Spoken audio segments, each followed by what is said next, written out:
कुछ तो लोग कहेंगे लोगों का काम है कहना। খুব সুন্দৰ এটা গীত। ৰাজেশ খান্নাৰ অমৰ প্ৰেম চিনেমাখনৰ গীত হয়। অলপ পুৰণি চিনেমা, যদি শুনা নাই কোনোবাই শুনিব, বাকী বহুতে চাগে নিশ্চয় শুনিছে। কিয় গাইছো গম পাইছে? যে বহুতে বহুত কথা কয়, আপোনালোককো ক'ব পাৰে নিশ্চয়, আহ যে তোৰ দ্বাৰা নহব, একো কৰিব নোৱাৰিবি, এনেকৈ উৎসাহ ভাঙি দিয়া মানুহ যথেষ্ট আছে, কিন্তু উৎসাহ দিয়া মানুহ খুবেই কম আছে।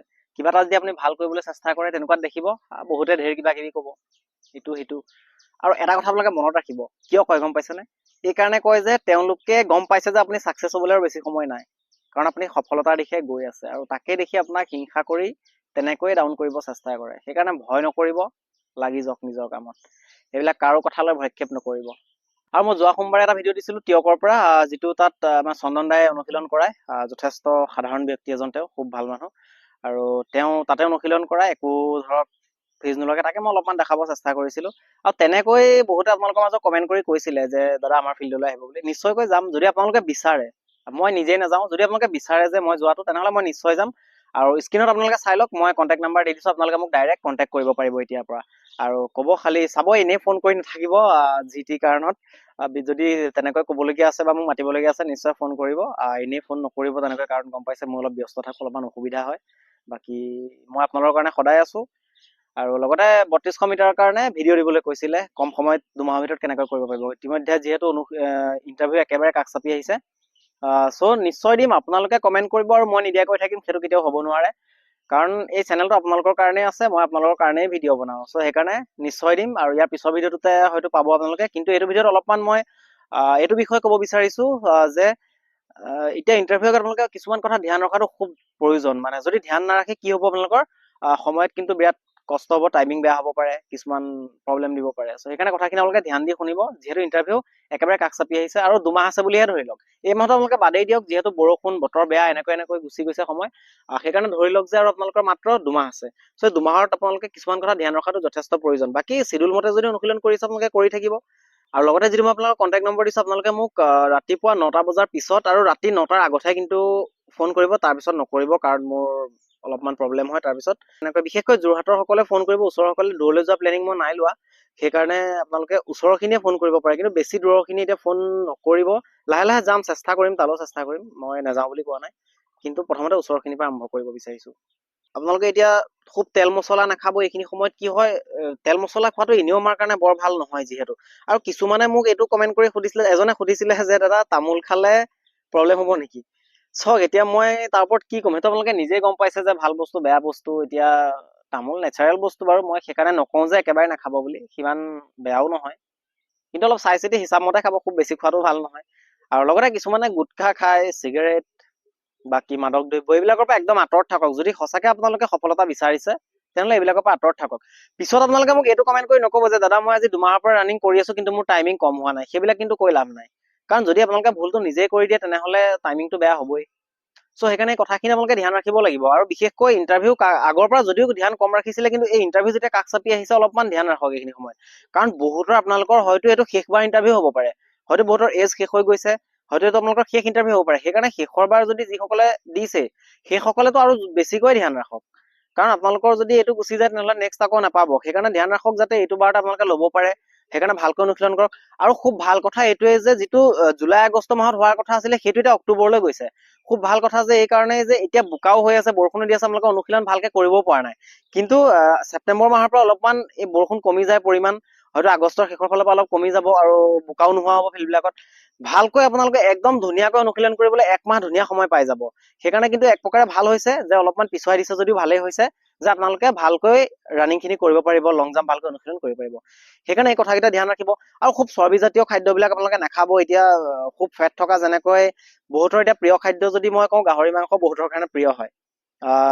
কিছুমানে নাখায়, ভাল কথা, বহুতে খায়। আৰু এইটো থলুৱা খাদ্য, তাৰ ওপৰত মই বিশেষ একো সেইকাৰণে নকওঁ।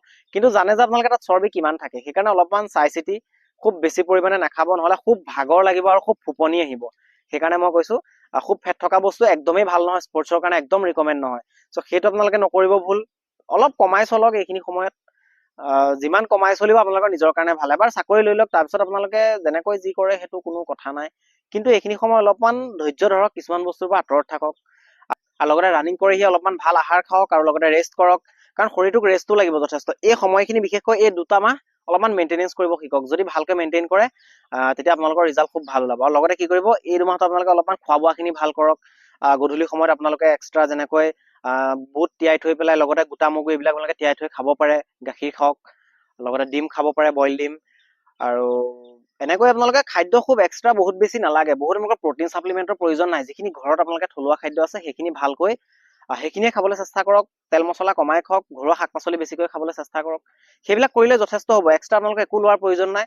কেতিয়াবা কেলচিয়াম 2-এটা ল'ব পাৰে, যিটো ময়ো কেতিয়াবা লওঁ, কাৰণ কেলচিয়াম কেতিয়াবা কমিব পাৰে, হাড় চাৰৰ কেতিয়াবা অলপমান সমস্যা হৈ যায়, সেইকাৰণে কেলচিয়াম এক্সট্ৰা কেতিয়াবা মাজত ল'ব পাৰে। তাকো ৰেগুলাৰ নালাগে, 10 দিনমান আপোনালোকে 10টামান টেবলেট খোৱাৰ পিছত আকৌ দৰকাৰ নাই, 1-1.5 মাহলৈ কোনো প্ৰয়োজন নাই, ঠিক তেনেকৈ ল'ব পাৰে। মাল্টিভিটামিন যদি ইচ্ছা কৰে খাব পাৰে, তাৰ কাৰণে আপোনালোকক মই আগৰ পৰাই কৈ থাকোঁ, বহুত ব্ৰেণ্ডৰ আছে, আপোনালোকে যিকোনো ল'ব পাৰে, বিভন, জিংকোভিট, A to Z আছে, বাকী চুপ্ৰাডিন আছে, কম দামত যদি আপোনালোকৰ লাগে।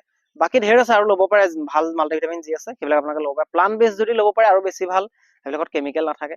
আপোনালোকে চাই ল'ব, যেনেকৈ যাৰ বাজেট আছে সেইমতে ল'ব পাৰে। বাকী এক্সট্ৰা প্ৰটিন, এক্সট্ৰা ছাপ্লিমেণ্টৰ সিমান প্ৰয়োজন নাই। যদি ইচ্ছা কৰে ল'ব পাৰে, মই মানা নকৰোঁ আপোনালোকক, কিন্তু সিমান প্ৰয়োজন তেনেকৈ নাই। যদি বাজেট আছে আপোনালোকৰ, পইচা আছে যদি লৈছে, সেইটো বেলেগ কথা, ল'ব পাৰে। ত' বাকী যদি বাজেট নাই আপোনালোকৰ, কোনো প্ৰয়োজন নাই যে সেইটো খালেহে ষ্টেমিনা বাঢ়িব, তেনেকুৱা কোনো কথা নাই। চ' এইকেইদিনত আপোনালোকে অলপমান ধ্যান ৰাখক এই কথাখিনি, আৰু যধে মধে আপোনালোকে অনুশীলনবিলাক নকৰিব, অলপ চাই চিতি কৰক, ইঞ্জুৰিৰ পৰা বাচি থাকক। মেইন বস্তু হৈছে ইঞ্জুৰি যদি আপোনালোকৰ হৈ যায় নহয়, যথেষ্ট সমস্যা হ'ব। সেইকাৰণে আপোনালোকে ইঞ্জুৰিৰ পৰা বাচি থাকিব চেষ্টা কৰক। চ' যিমানে আপোনালোকে ইঞ্জুৰিৰ পৰা বাচি থাকিব, যিমান চেফ ৰানিং কৰিব, সিমান আপোনালোকৰ কাৰণে ভাল। কাৰণ আপোনালোকে কি হয়, এই সময়খিনিত, লাষ্টৰ সময়খিনি খুব খৰখেদা কৰিব চেষ্টা কৰে, আৰু খুব খৰখেদা কৰাৰ কাৰণতে আপোনালোকৰ কি হয়, ইঞ্জুৰি হৈ যায়। কাৰোবাৰ নি প্ৰব্লেম হৈ যায়, কাৰোবাৰ এংকল বিষ হৈ যায়, লং জাম্প মাৰোতে কোনোবাই গোৰো হাত ভৰিৰ বিষ হৈ যায়, দুখ পায়, আৰু লগতে কঁকালত ইঞ্জুৰি হৈ যায়। চাব, আৰু এতিয়া যিহেতু বৰষুণ দি আছে, এই বৰষুণ দি থকা সময়ত কি হয়, লং জাম্প মৰা যিটো ঠাই, তাত বালি দিয়া থাকে নৰ্মেলি, সেই বালিবিলাক টান হৈ যায়, লাগি ধৰে। আপোনালোকে বহুতে কি কৰে, তাতে আহি জাপ মাৰি দিয়ে, সেইখিনি খান্দি নোলোৱাকৈ অলপমান জাপ মাৰি দিয়ে, তাতে ভুল হৈ যায়। আৰু বহুতে মোক কমেণ্ট কৰি কৈছে যে দাদা, মোৰ গোৰোহাত লং জাম্প মৰাৰ কাৰণে বিষ হৈ আছে, ভাল হোৱা নাই, কি কৰিম? চ' সেইবিলাক বিষৰ পৰা বাচি থাকক, সেই ভুলবিলাক নকৰিব। পাৰিলে লং জাম্প আপোনালোকে জোতা পিন্ধিয়ে মাৰিব চেষ্টা কৰক, যদি অলপমান টান হৈছে। যিমান পাৰে কোমল কৰি ল'ব চেষ্টা কৰক সেইটো জেগা। আৰু লগতে যদি এনেকুৱা বিষ হৈছে, তেনেহ'লে আপোনালোকে গৰম পানী কৰি তাত অকণমান নিমখ দি পেলাই ভৰিটো ডুবাই থ'ব পাৰে, তেনেকৈ ভাল হৈ যায়। বাকী চাব যাতে ইঞ্জুৰিৰ পৰা যিমান বাচি থাকিব পাৰে সিমান ভাল। বাকী এইটো ভিডিঅ'ত মই আৰু বহুত বেছি নকওঁ, এই কথাখিনি আপোনালোকে ধ্যান ৰাখিব। যিমান পাৰে আপোনালোকে বেয়া বস্তুৰ পৰা আঁতৰত থাকক, আৰু খোৱাটো ভাল কৰক, আৰু লগতে ৰানিংটো ছেফলি কৰক। খুব জবৰজং ৰানিং নকৰিব, যিমান পাৰে সিমান ছেফ কৰক। আৰু এক্সট্ৰা অভাৰ ট্ৰেইনিং নকৰিব, যে মই ৰাতিপুৱাও কৰিছোঁ, দুপৰীয়াও কৰিছোঁ, গধূলিও কৰিছোঁ, তেনেকৈ ট্ৰেইনিং কিন্তু নহয়। যেনেকৈ কৰিছে তেনেকৈ কৰি থাকক, কোনো দৰকাৰ নাই আপোনালোকৰ 2-3 টাইম কৰিবলৈ। 2 টাইম কৰিব পাৰে। মৰ্ণিং যদি আপোনালোকে চিডিউল মতে হাৰ্ডখিনি কৰিছে, ইভিনিং টাইমত আপোনালোকে নৰ্মেল 10 পৰা 15 মিনিট সময় অলপমান জগিং কৰি, ষ্ট্ৰেচিং, এক্সাৰচাইজ এইবিলাক কৰিব পাৰে। কিন্তু এক্সট্ৰা বহুত বেছি, জোখতকৈ বেছি হাৰ্ড কৰাৰ কোনো প্ৰয়োজন নাই, তেনেকৈ আপোনালোকৰ লাভ একো নহয়। চ' সেইকাৰণে এই কথাখিনি ধ্যান ৰাখিব, আৰু সকলোৱে ছেফলি আৰু ভালকৈ অনুশীলন কৰি যাওক, নিশ্চয় সকলোৰে ভাল হ'ব। চ' আশা কৰিছোঁ আপোনালোকে কথাখিনি নিশ্চয় বুজি পাইছে। কিবা যদি আপোনালোকৰ কুৱেশ্যন আছে, তেনেহ'লে মোক কমেণ্ট কৰি সুধিব পাৰে। যদি ভিডিঅ'টো চাই ভাল লাগিলে, তেনেহ'লে লাইক কৰিব, লগতে সকলোকে শ্বেয়াৰ কৰি দিব। যদি প্ৰথমবাৰ আমাৰ চেনেলটোলৈ আহিছে, তেনেহ'লে চেনেলটো ছাবস্ক্ৰাইব কৰি নটিফিকেশ্যন বেলটো অন কৰি ল'বলৈ নাপাহৰিব। লগ পাম আকৌ নেক্সট ভিডিঅ'ত। জয় আই অসম।